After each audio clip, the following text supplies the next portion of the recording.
22 जनवरी को प्राण प्रतिष्ठा का कार्यक्रम, ऐसे में इसे और दिव्य बनाने के लिए मेहमानों को निमंत्रण पत्र भेजा जा रहा है। वहीं अयोध्या के अलग अलग हिस्सों से राम भक्तों की अनोखी और अद्भुत तस्वीर सामने आ रही है। की बात करें, उसके डिजाइन की बात करें तो बेहद खास तौर पर मंदिर का डिजाइन तैयार किया गया है और खासकर अगर हम मंदिर के गर्भगृह की बात करें तो उसे कुछ इस तरीके से डिजाइन किया गया है कि हर साल रामनवमी के मौके पर जब सूर्य की किरणें मंदिर में प्रवेश करेंगी तो सबसे पहले भगवान राम के ललाट को सुशोभित करेंगी। और इसके लिए देखा जाए तो ट्रस्ट और इंजीनियरों ने काफी मेहनत की, खास तरीके से गर्भगृह को डिजाइन किया गया ताकि जब भी रामनवमी के मौके पर सूर्य की किरणें मंदिर में प्रवेश करें तो सबसे पहले वो रामलला के ऊपर पड़े। इस बीच रामनगरी अयोध्या में मौजूद एक रहस्य के बारे में आपको बताते हैं, जो है नागेश्वर नाथ मंदिर। इस मंदिर में एक प्राचीन घंटा है। ऐसी मान्यता है कि इसी घंटे के पास से राजा त्रिशंकु को स्वर्ग भेजा गया था। तो एक बार गुरुदेव वशिष्ठ और विश्वामित्र में आपसी विवाद हो गया कि श्रेष्ठ कौन सा है। तो निर्णायक रूप में श्री त्रिशंकु जी महाराज आए, जो वहाँ के राजा थे। तो उन्होंने कहा कि इसमें से जो आपको सदैव स्वर्ग भेज दे वो श्रेष्ठ माना जाएगा। तो वशिष्ठ जी से पूछा गया, तो वशिष्ठ जी ने कहा यद्यपि मेरे इष्ट में बस में इष्ट हैं, लेकिन मैं किसी नियम को उल्लंघन नहीं कर सकता हूँ। मेरे पास सामर्थ्य नहीं है कि हम त्रिशंकु जी को सदैव स्वर्ग में भेजेंगे। तो विश्वामित्र से पूछा गया, तो विश्वामित्र ने कहा कि हम आपको सदैव वहाँ भेजेंगे। तो सरजू नदी के किनारे कोष के द्वारा प्राण प्रतिष्ठित एक यहाँ पे शिवलिंग है। इसको साक्षात भगवान शंकर ने प्राण प्रतिष्ठा करवाया था नाग के माध्यम से। इस कारण इसका नाम नागेश्वर नाथ है। वहाँ पे ले आए और वहाँ पे लाने के बाद विश्वामित्र ने कहा कि हम आपको सदैव स्वर्ग में भेजेंगे। तो एक यहाँ प्राचीन घंटा है जो आज भी दिखाई पड़ता है, मूल घंटा है। उसके ऊपर स्थान रहा होगा प्राचीन काल में, क्योंकि अनादिकाल का ये कथानक है। तो यहाँ पर विश्वामित्र जी ने जो है त्रिशंकु जी महाराज जी को सीधे शरीर के द्वारा स्वर्ग में भेजा। लेकिन चूंकि नियम नहीं था, स्वर्ग में पहुँचने के पहले इंद्र ने स्वीकार नहीं किया, उनको वापस लौटा दिया। अब मिलिए एक ऐसे राम भक्त से जो अहमदाबाद से साइकिल चलाकर अयोध्या पहुँचे। नेम राम प्रजापति नंगे पांव साइकिल चलाकर अयोध्या पहुँचे। 22 जनवरी को जब अयोध्या राम मंदिर में भगवान राम एक बार फिर से विराजित होंगे तो पूरी दुनिया उस ऐतिहासिक पल का गवाह बनेगी। लेकिन देखा जाए तो उससे पहले ही पूरा भारत राममय हो चुका है। बड़ी संख्या में जो श्रद्धालु हैं वो अयोध्या पहुंच रहे हैं। एक ऐसे ही श्रद्धालु हैं जो अहमदाबाद से आए हैं। खास बात यह है कि ये साइकिल चलाकर अहमदाबाद से अयोध्या पहुंचे हैं और इस वक्त हम लोग कारसेवकपुरम में मौजूद हैं। नाम है नेमा राम प्रजापति और देख सकते हैं कि इसी खास साइकिल से जिसपे भगवा ध्वज लहरा रहा है, इस वक्त भगवान राम हनुमान जी की तस्वीर लगी है और इसी साइकिल को चलाकर नेमाराम जी कारसेवकपुरम पहुंचे हैं। अभी उनसे बातचीत करते हैं। नेमाराम जी, क्या कार्यक्रम है आपका? हमारा ये कार्यक्रम है अयोध्या में बाबू योगीन्द्र नाथ को भी लखनऊ में लेटर पैड दे के आए और आनंदी बेन पटेल वो राज्यपाल है, उनको भी लेटर पैड दे के आए हैं हम। और अभी आगे जाएंगे, गोरखपुर जाएंगे, बाबा जी के वहाँ दर्शन करेंगे। और अभी अयोध्या नगरी पहले 20% थी, अभी 80% सुधार आ गया है और इसके लिए मैं बहुत आनंदित हूँ और प्रफुल्लित हूँ कि हम हमारा रामलला के टेंट के नीचे बैठे हुए थे। ऐसे में परिवहन विभाग ने भी तय किया है कि उत्तर प्रदेश में चलने वाली परिवहन विभाग की बसों में 14 जनवरी से लेकर 24 जनवरी तक राम धुन बजाई जाएगी, ताकि परिवहन विभाग की बसों में यात्रा करने वालों को भी राम मंदिर के निर्माण की भव्यता का एहसास हो। एक तरफ जहां अयोध्या में प्राण प्रतिष्ठान की तैयारी चल रही है तो दूसरी तरफ परिवहन विभाग ने भी ये तय किया है कि 14 जनवरी से लेकर 24 तारीख तक जो है उत्तर प्रदेश की परिवहन की जो बसें होंगी उनमें बाकायदे राम धुन बजाई जाएगी। जो यात्रियों को छोड़ने के लिए उत्तर प्रदेश की तमाम बसें तमाम शहरों के लिए रवाना होती हैं, उनमें बाकायदे राम धुन बजाया जाएगा। इसके साथ ही अगर हम बात करें तो जो बस अड्डे होंगे, बस अड्डों पर भी राम धुन बजाई जाएगी ताकि लोगों में इस बात का एहसास हो सके कि वाकई में उत्तर प्रदेश में राम मंदिर का निर्माण हो रहा है। इधर इकबाल अंसारी को भी प्राण प्रतिष्ठा का निमंत्रण मिला है। ट्रस्ट की तरफ से निमंत्रण पत्र भेजा गया है। 22 जनवरी को होने वाले प्राण प्रतिष्ठा समारोह में इकबाल अंसारी शामिल होंगे। देखिए, अयोध्या है, अयोध्या धर्म की नगरी है, अयोध्या सौहार्द की नगरी है। आज जो है अयोध्या में जितने भी मठ मंदिर हैं, हमारा एक धर्म है, हमारा एक जो है मजहब है कि हर धर्मों का सम्मान करो, वो हम करते हैं। आज जो है हिंदू मुसलमानों का एक सौहार्द है। और हम जो है अयोध्या के जो है कोर्ट कचहरी होता रहा, वो सब एक साथ भी करते रहे। सुप्रीम कोर्ट ने फैसला किया, पूरे देश के मुसलमानों ने सम्मान किया। आज जो है अयोध्या जो है धर्म की नगरी, हमको भी बुलाया गया है, हम भी जाएंगे, हम भी खुश हैं। इस बीच खबर ये भी है कि मकर संक्रांति से राम मंदिर की सुरक्षा एसपीजी के हवाले होगी। 15 जनवरी से परिसर में निर्माण कार्य बंद हो जाएगा, जबकि 16 जनवरी से अनुष्ठान शुरू किया जाएगा। अयोध्या के प्रमुख स्थानों की सुरक्षा एटीएस कमांडो संभालेंगे। वहीं अगर हम सुरक्षा व्यवस्था की बात करें तो सुरक्षा व्यवस्था को लेकर भी प्रशासन तैयारियों में जुटा हुआ है। लेकिन एक बड़ी जानकारी ये सामने आ रही है कि 15 जनवरी से राम मंदिर की सुरक्षा एसपीजी के कंधों पर होगी।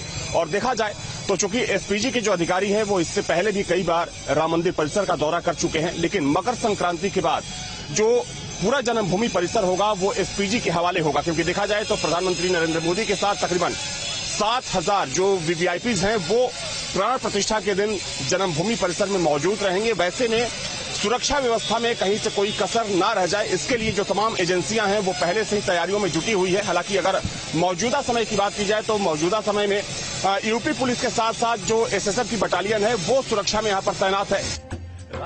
अयोध्या में 22 जनवरी को राम मंदिर में रामलला की प्राण प्रतिष्ठा होगी। अपने आराध्य रामलला के विराजमान होने से पहले राम भक्तों में खासा उत्साह देखा जा रहा है। Team news state.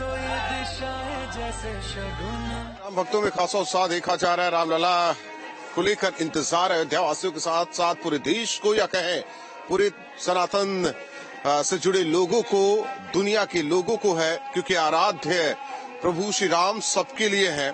अयोध्या से आपको लाइव तस्वीरें लगातार दिखा रहे, हर एक तस्वीर न्यूज स्टेट अपने दर्शकों तक पहुंचा रहा है। हनुमानगढ़ी में मौजूद है। हालांकि रात के वक्त जिस तरीके से बारिश हुई, तापमान में गिरावट दर्ज की गई, बावजूद इसके राम भक्तों का उत्साह देखा जा रहा है। हनुमानगढ़ी में भक्त जो धीरे धीरे अब उनकी संख्या बढ़ रही है, तस्वीरें आपको दिखाते हैं, देख सकते हैं पीछे मेरे हनुमानगढ़ी मंदिर और बजरंग बली के लोग दर्शन के लिए पहुंच रहे हैं। हालांकि सुबह का वक्त है और हवा भी सर्द चल रही है, ठंड गलन बढ़ी है, तो ऐसे में अब धीरे धीरे भक्त हनुमानगढ़ी के दर्शन के लिए निकलेंगे।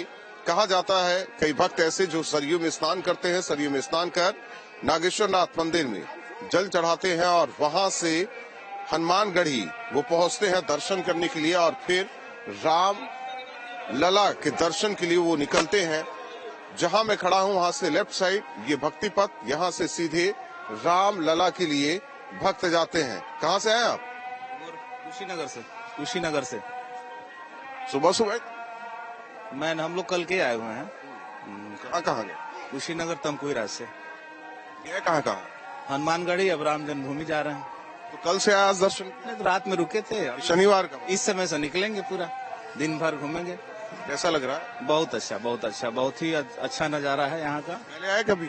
नहीं, मैं पहली बार आ रहा हूँ। बहुत डेवलपमेंट देख रहे हैं, बहुत अच्छा लग रहा है सब। धन्यवाद बात करने के लिए। आप कहाँ से आइए? तो मैं डॉक्टर राजन श्रीवास्तव हूँ, मैं भी कुशीनगर से हूँ और यहाँ ब्रिज किशोर होम्योपैथिक मेडिकल कॉलेज है, मैं यहीं से हूँ। और काफी दिन बाद में लगभग हमको लगा आफ्टर 10 इयर्स मैं आया हूँ यहाँ पे और काफी चेंजेस देखने को मिले हैं। और योगी जी को बहुत बहुत धन्यवाद कि उनके आने से और इतना कुछ चेंजेस देखने को मिला और उन्होंने इतना आगे बढ़ाया और उनको एक बार पुनः दिल से बहुत बहुत धन्यवाद। बहुत धन्यवाद आपको भी। जिस तरीके से आपने चेंजेस की बात की, कहा जाता है देखिए एक तरफ भक्ति और दूसरी तरफ विकास, दोनों का सामंजस्य बनाकर लगातार यहाँ काम किया जा रहा है, यानी कि भक्तों को दिक्कत न हो और विकास के कार्य होते रहे। हर एक नया प्रोजेक्ट अयोध्या के लिए लाया जा रहा है। एयरपोर्ट, जिस तरीके से इंटरनेशनल एयरपोर्ट अयोध्या को मिला है, अयोध्या धाम रेलवे स्टेशन और ट्रेनों का संचालन, वंदे भारत के अलावा दूसरे सुपरफास्ट ट्रेनों का संचालन आने वाले दिनों में और भी ट्रेनों का संचालन होगा। जहां जहां सिंगल लाइन, यानी कि सिंगल लाइन हुआ करती थी, वहां दोहरीकरण का काम किया जा रहा है। यानी कि हर एक स्तर पर अयोध्या को पूरे देश के अलग अलग हिस्सों से जोड़ने की कोशिश में सरकार है और यही वजह है कि आने वाले दिनों में रोडवेज की सर्विसेज भी बेहतर की जाएंगी अयोध्या के लिए। तो तस्वीरें आपको दिखा रहे हैं किस तरीके से लड्डुओं की दुकान को सजाया गया है। लड्डुओं का दुकान किस तरीके से सजाया गया, हालांकि अभी बाहर ये दुकान लगा है, लेकिन पीछे हट जाएंगे क्योंकि भीड़ बहुत बढ़ेगी। आज शनिवार का दिन है, साल का पहला शनिवार है। कहा जाता है कि बजरंगबली का दर्शन करने से जो कष्ट होता है, शनिदोष होता है, वो दूर होता है। क्योंकि लंका में जिस तरीके से हनुमान जी पहुंचे थे और वहां से रावण के कब्जे से शनि जी को छुड़ाया था, इसके बाद शनि जी ने उनसे ये कहा था कि आपके दर्शन करने से प्रभु मेरे दर्शन पूरे हो जाएंगे। तो तस्वीरें आपको दिखा रहे हैं, तो तस्वीरें देखिए जिस तरीके से हनुमान गढ़ी में भक्तों का हुजूम उमड़ रहा है। आम हो, खास हो, कोई भी हो, सब पहुंच रहे हैं। वीवीआईपी भी हो, वो भी पहुंच रहे हैं। तो ये तस्वीरें आप देखिए, लगातार यहाँ भक्त पहुंच रहे हैं। इंतजार 22 जनवरी का हो रहा है। 22 जनवरी को जब रामलला विराजमान होंगे और उसके बाद अलग ही मनमोहक तस्वीर निकलकर सामने आएगी। तो एक तरफ साफ सफाई का काम भी जोरों पर है, क्योंकि अयोध्या में लगातार इस बात का भी जोर दिया जा रहा है कि स्वच्छता अभियान चलता रहे।